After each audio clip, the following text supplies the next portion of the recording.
¿Qué hubo? Bienvenidos y bienvenidas a esta primera entrada del año acá en Literatus, en este 2026 que acaba de empezar, que como usted bien sabe este podcast está dedicado al género del cuento y bueno, pues estas entradas que son las lecturas que hice en el mes no las cuento dentro del conteo original, pues porque están dedicados a esas entrevistas o pues a esas reseñas que hago de autores. El caso es que mi nombre es Federico Baraya Galán, o el man de los cuentos, como me dicen desde que empecé esta locura que se llama Literatus, que hoy en día es un ecosistema digital alrededor de la literatura, la creación literaria, la lectura, el análisis y demás. Y bueno, para empezar este año les traigo mis últimas lecturas, las que fueron las de diciembre del 2025, las que me acompañaron a cerrar el año y también me acompañaron pues algunas mientras estuve en la playa. Antes de iniciar les cuento, esto me tiene muy emocionado, ya están abiertos los cupos para el taller de cuento de marzo,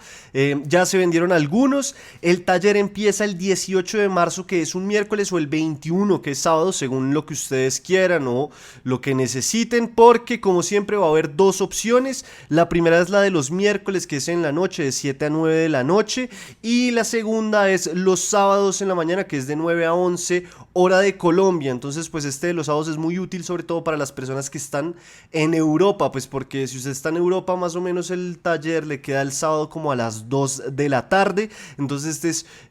sí, pues es como la mejor opción si usted está en Europa. El taller está compuesto de 6 sesiones en las que vemos punto de vista, es decir, desde dónde narrar y por qué es importante tener esto en cuenta. Vemos los diálogos que son tan difíciles, vemos aperturas, vemos cierres, vemos esto de las dos historias piglianas y también trabajamos a través de esas 6 sesiones distintos cuentos que son construidos a través o por medio de ciertas consignas que yo voy dejando en cada una de las sesiones. Esta es una oportunidad perfecta si usted tiene por ahí unos cuentos que quiere trabajar, si quiere aprender más del género del cuento. Como le digo siempre a las personas que me preguntan, no es necesario tener una experiencia previa, no es necesario tener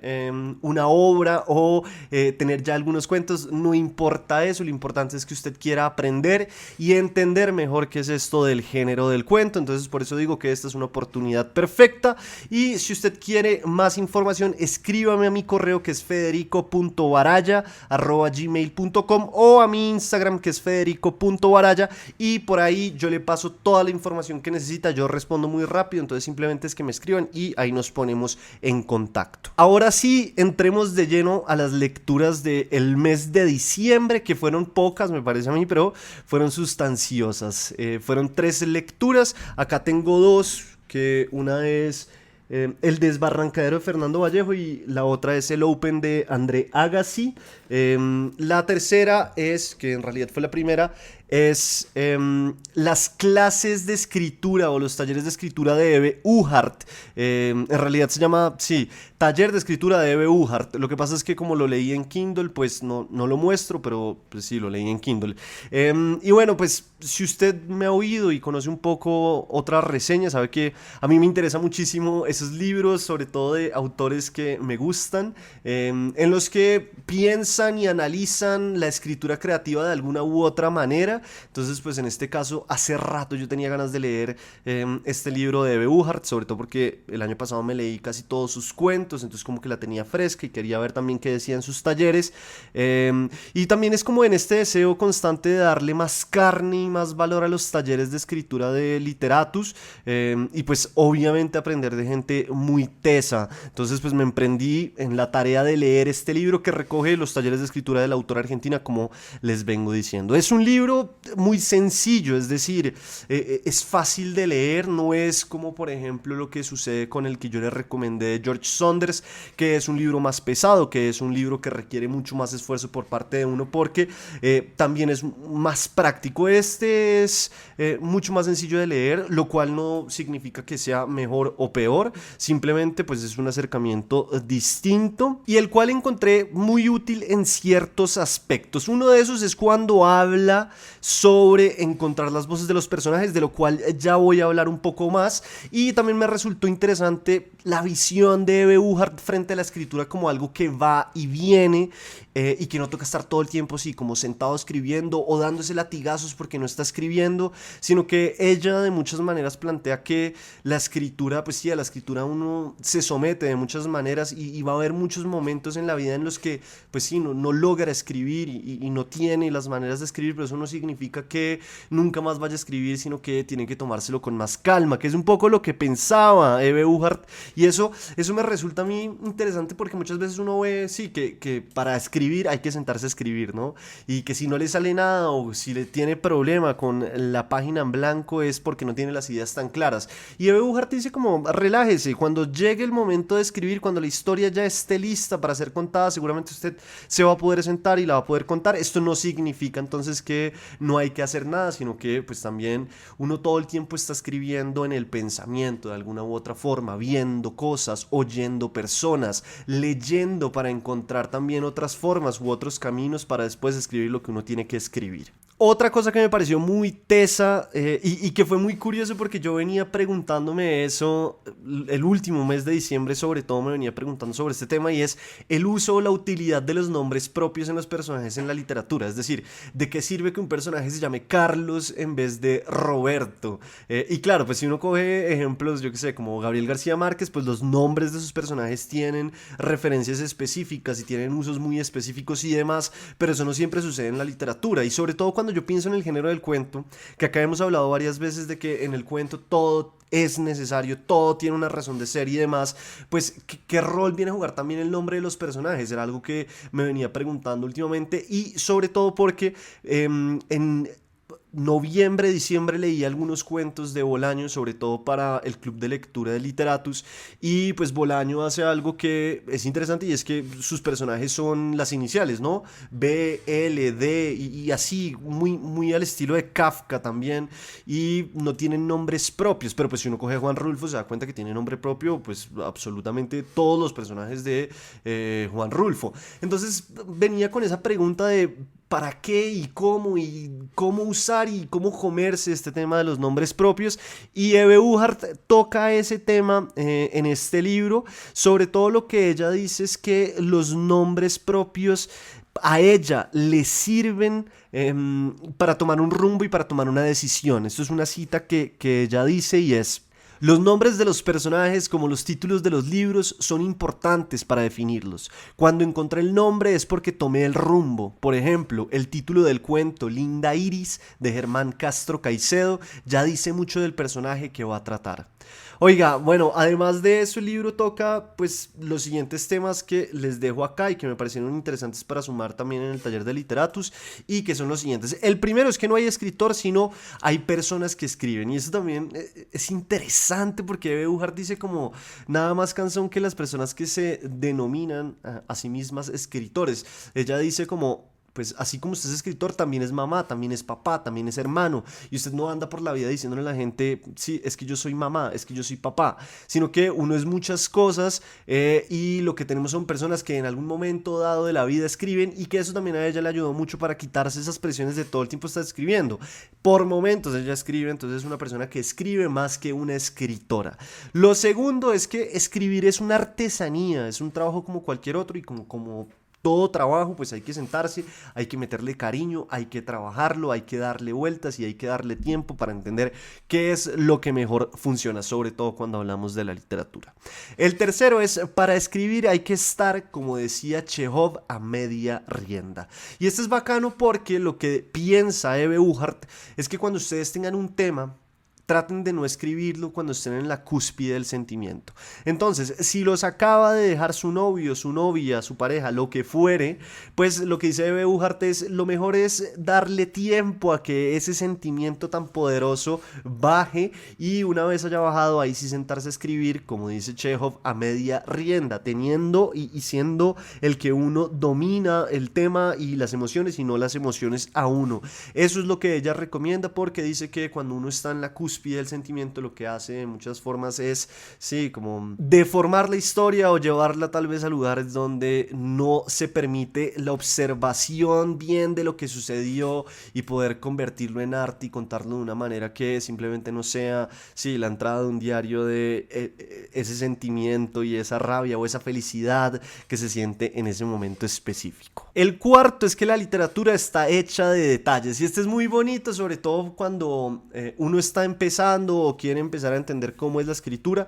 porque muchas veces le tenemos miedo a esos detalles que son importantes dentro de la narración. Lo que pasa es que yo también siento que con los detalles hay que tener cuidado y entender muy bien para qué los utilizo, sobre todo cuando estamos en el género del cuento. Yo para qué estoy dando estos detalles que pueden darle vida a mi personaje, a la situación y demás, pero también cómo los estoy encadenando dentro de una narración mucho más grande que me va a llevar a que el cuento sí tenga una totalidad y sea esférico como propuso en su momento Cortázar. El quinto me parece que va muy de la mano con Gabriel García Márquez y es que el primer personaje somos nosotros mismos. García Márquez lo que decía es, al principio lo mejor que usted puede hacer es escribir sobre cosas que usted conoce o que ha vivido. Pues acá Eberhard también dice eso y es como empiece contando esas historias suyas, pero ella habla de algo que me pareció muy bacano y es que cuando uno escribe sobre uno mismo también tiene que alejarse de uno mismo y verse a uno mismo como un personaje. Y cuando uno logra eso, separarse de ese yo y ver ese yo del papel distinto a uno, va a ser más fácil también darle forma a la historia y al personaje que uno está tratando de construir. Porque es que vivir no significa o no alcanza para transformarlo en literatura. Muchas veces uno tiene algo que le sucedió y dice, ya, este es un cuento perfecto. Se sienta a escribirlo y se da cuenta que no funciona así porque la literatura tiene sus mecanismos y tiene sus formas y hace parte de esto que dice también Eberhard de separarse de uno mismo, de ese yo del papel y verlo desde otro lado. El sexto punto que va de la mano con Kafka es no importa el hecho en sí, sino la repercusión del hecho en nosotros o el personaje. Muchas veces también uno oye eso, ¿no? No hay temas malos, sino malos escritores y este punto también nos habla un poco como de la transformación, ya sea de quien lee o del personaje dentro del relato. El séptimo va también de la mano con los personajes y es al personaje se le entra por la fisura, por ese pequeño detalle que está tratando de esconder y que no quiere mostrarle al mundo. El octavo es todo cuento tiene un pero y el pero abre el cuento. Claro, si ustedes tienen un personaje que tiene un deseo muy específico, pues el pero va a ser muy importante porque el pero es el que lo va a meter en problemas y el que nos va a abrir el cuento. Si a ustedes les gusta South Park, que yo sé que puede ser una serie que la gente diga, pero este man porque está hablando de South Park, pero si a ustedes les gusta South Park, hay un video en YouTube en el que los creadores hablan también un poco de cómo el pero es una de sus herramientas principales a la hora de construir los guiones de cada uno de los capítulos de South Park, porque el pero lo que hace es darle la vuelta de tuerca siempre al personaje y ponerlo en problemas. Si el personaje quiere ganarse el baloto, uno le mete un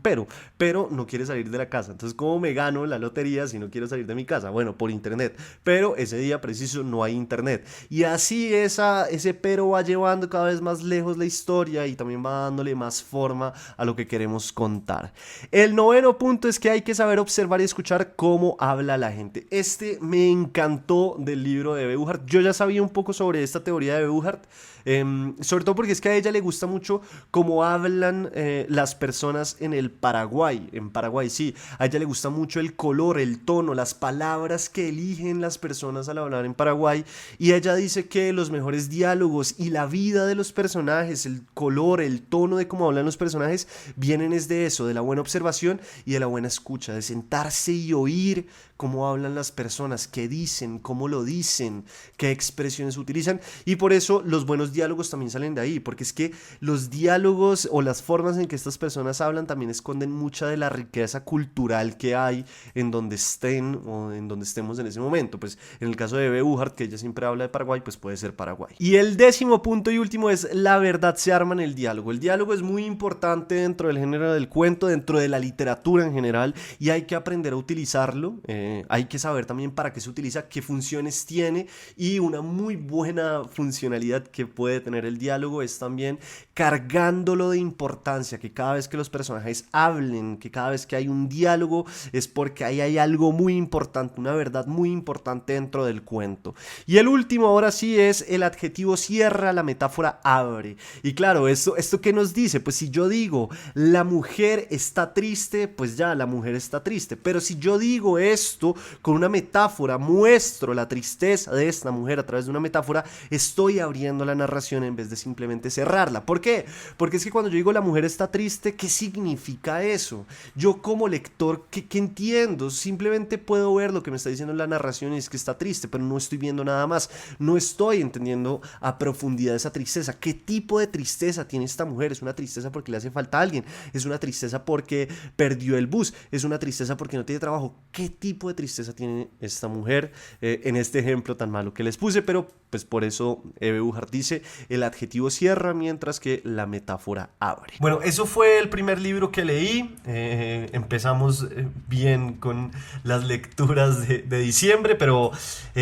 ya pasando al segundo libro que leí, fue El desbarrancadero de Fernando Vallejo, que antes, sí, creo que el año pasado, pues es que se acaba de empezar, yo hice una reseña acá de Los Días Azules también de Vallejo, entonces pues quería seguir leyendo Fernando Vallejo y pasé al Desbarrancadero, que en realidad fue una relectura porque este libro lo leí por primera vez, o esta novela la leí por ahí hace 5 o 6 años atrás y fue mi puerta de entrada a Vallejo en su momento, y cuando yo lo leí yo no lo podía creer. Yo decía, esta locura, ¿quién es este señor? Y desde ese entonces Vallejo es un autor que aprecio y estimo muchísimo, y que lo último que me interesa de él en realidad, o de su escritura, es a qué va la historia. Sí, porque es que a mí me parece que ahí está lo magnífico y sí, lo grandioso de Fernando Vallejo, y es que sus novelas... Sí, lo más grande de sus novelas es el estilo, como están escritos, la musicalidad que lleva. Porque igual, bueno, sus novelas, como decía o dijo en su momento Bolaño, están muy bien ligadas, ¿no? Muy bien tejidas, tienen una estructura férrea, dura, que si uno desarma la novela, pues la va a encontrar. O sea, no es como que la novela no cuente nada ni algo por el estilo, sino que es tal el valor que tiene la forma en que está contada, la forma en que está escrita, que lo que más me gusta de él es su estilo. Entonces, la verdad es que yo quiero leerme todo lo que es El río del tiempo de Fernando Vallejo y encontrar o entender o intentarlo al menos, cómo es que él hace o cómo es que él hizo para escribir de esta manera, con esas frases largas, después con las cortas, después con el humor negro, esas enumeraciones que él hace, y bueno, pues toda la forma en que él logra llevarnos de un punto A a un punto Z, después de volverse, dejarnos un congelado por acá, después decir, bueno, vamos por acá, después volver al congelado, en fin. La verdad es que las herramientas literarias que utiliza Fernando Vallejo son increíbles, pues están muy bien logradas, es un abanico muy amplio, tiene una caja de herramientas muy amplia al estilo de Stephen King con ese libro de Mientras escribo. Entonces, por eso me gusta mucho Fernando Vallejo. Y bueno, yo ahorita mencionaba pues el río del tiempo, ¿no? El desbarrancadero no hace parte del río del tiempo. ¿Qué es el río del tiempo? De pronto ustedes no conocen a Fernando Vallejo o no conocen qué es el río del tiempo. El río del tiempo es el título que lleva toda la obra de autoficción del autor, sobre todo sus primeros libros que publicó, que empiezan con Los Días Azules, después sigue con El Fuego Secreto, que es el libro que ando leyendo de él, de ahí salta a Los Caminos a Roma, sigue con Años de Indulgencia y termina con Entre Fantasmas, es decir, 5 libros que fueron publicados más o menos desde 1980 hasta 1990 y pucho, péguele. Y lo que sucedió fue que después una editorial muy grande, muy importante, decidió juntar todos estos libros, porque fueron publicados de manera independiente, los juntaron y ese libro que contiene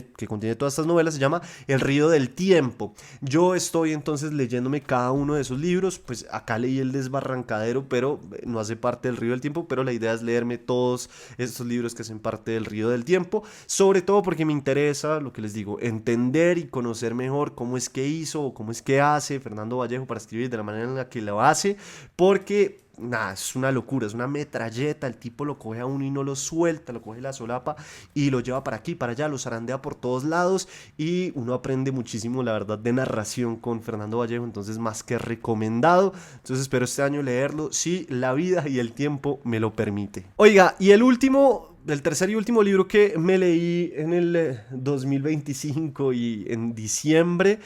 fue el más aleatorio además, pero también es uno de los que más disfruté, que extraño, ¿no? Hablo del Open de André Agassi, es una autobiografía también. Yo en algún momento pensé que era escrita como por un escritor fantasma, pero al parecer no, al parecer sí, la escribe André Agassi, obviamente ayudado, pero la escribe él. Y bueno, si usted no sabe quién es André Agassi, yo le cuento así rápidamente. Este tipo es un tenista profesional ya retirado, compitió en la época de Sampras, ganó en realidad todos los Grand Slams, sí, ganó el de Australia, ganó el Roland Garros, ganó Wimbledon y ganó el US Open, entonces ganó todo lo importante y también en su época fue muy importante porque él rompió muchos paradigmas del tenis, ¿no? Como que para jugar al tenis hay que estar siempre de blanco, hay que estar perfecto y pues él más que todo con su forma de ser y su estilo rompió todo esto porque él era más rockero y más rebelde de muchas formas, pero en el libro uno entiende también que no era por romper las reglas, sino porque simplemente él no se entendía y no entendía el mundo que lo rodeaba, ni tampoco el mundo que habitaba. Agassi alcanzó a estar en la etapa inicial tanto de Federer como de Nadal, entonces pues para que tengan eso también en cuenta, pero el caso es que sí, él fue muy importante, además de que ganó todo lo importante y fue número uno en el ranking de tenis del mundo. Yo no sé mucho de tenis, pero fue número uno. Fue muy importante por lo que les digo, porque él rompió muchos paradigmas en su momento, hizo que el tenis cambiara también, al mejor estilo de David Beckham también se convirtió como en una marca, entonces sí, como que eso también lo llevó a ser muy reconocido y también por sus matrimonios. El caso es que este es un libro que yo había visto que muchas personas recomendaban, desde periodistas deportivos a los cuales yo no les ponía mucha atención, hasta otros que sí, pues porque en ese gremio hay periodistas muy malos, como también hay unos muy buenos, y pues como que yo tenía muchas ganas de leerlo y estaba aplazándolo porque no encontraba como el momento y preciso encontré el libro, lo compré y dije, bueno, vamos a leerlo, y cuando empecé a leerlo vi que también Mariana Enríquez lo había recomendado, entonces yo dije, bueno, esto está interesante, empecé a leerlo y me pasó una cosa y es que me lo leí como si fuera una locomotora, no podía detenerme. Esto no es bueno ni es malo, porque sí, pues no se trata de leerse los libros a toda velocidad o a una velocidad muy lenta, no, pues uno lee como puede. El caso es que yo empecé este libro y no podía detenerme porque me estaba gustando muchísimo. Yo acá no estaba buscando el gran estilo, yo más que todo lo que quería ver era... Sí, pues yo quería ver el chisme, quería entender qué era lo que había detrás de este libro y cuál fue la vida de este hombre para que tanta gente esté recomendándolo. Y eso me sorprendió también muchísimo, porque mientras yo lo leía encontré mucha literatura, pero no literatura como, ah, qué frase más bonita, que también tiene mucho de eso, sino como, oiga, escenas muy vívidas, escenas que yo decía, esto es perfecto para un cuento, o metáforas que también decía, esto es perfecto para un cuento. No sé, encontré muchas cosas que me parecieron muy bacanas, que me dieron ganas de ver un poco más de tenis, a pesar de que yo no veo nada de tenis, me dieron ganas de conocer más de este deporte y obviamente me topé con esa idea que pues, me parece que es un poco reiterativa, pero me parece bacana traerla acá, y es que estos personajes que triunfan tanto en algo normalmente fueron construidos desde la casa, ¿no? Desde muy chiquitos, o sea, el caso de las hermanas Williams o el caso de Tiger Woods, bueno, el caso de Agassi es el mismo, un personaje que el papá lo cogió desde los 3 años y lo entrenó hasta la muerte y básicamente le dejó todas las otras áreas de la vida o todos los otros estadios vacíos, y era un tipo que solo sabía jugar tenis, tanto así que él odiaba el tenis, lo odiaba, o sea, Agassi dice que odia el tenis, pero que era lo único que sabía hacer y era lo único por lo que le iban a pagar, entonces pues tenía que jugar tenis. Entonces eso también es interesante ver esa relación de amor-odio con el deporte que tiene el autor y que tiene el tenista. Y bueno, acá también encontré algo que me pareció pues muy teso y es una referencia, o no una referencia, pero sí un puente entre lo que es esta autobiografía y lo que es La broma infinita de Foster Wallace, porque pues La broma infinita de Foster Wallace tiene un gran pedazo de la obra en que sucede en academias de tenis. ¿Por qué? Pues porque Foster Wallace también jugó mucho tiempo tenis y pues eso sucede también acá en los años en que nos cuenta que vivió en estas academias y es igual a lo que cuenta Foster Wallace en La broma infinita. Entonces como que pues uno ahí se da cuenta, cae en la cuenta de que efectivamente Foster Wallace jugó tenis y sabía muy bien cómo era la movida en estas academias. Si usted le gusta o está buscando un libro de pronto que sea un poco más relajado, le gusta el deporte, le gusta el tenis, este libro está más que recomendado porque es muy pero muy bueno. Entonces nada, póngale cuidado, échele cabeza y va a ver que le va a gustar si decide leerlo. Entonces más que recomendado. Oiga, esas fueron mis lecturas del mes de diciembre del 2025. Ustedes que leyeron, cuéntenme, déjenme saber en los comentarios. Y acuérdense que si quieren más información sobre el taller de cuento, me pueden escribir a mi correo que es federico.baraya@gmail.com o a mi Instagram que es federico.baraya y por ahí les paso toda la información. No se queden con las ganas ni con las dudas, escríbanme y nos oímos en un próximo capítulo.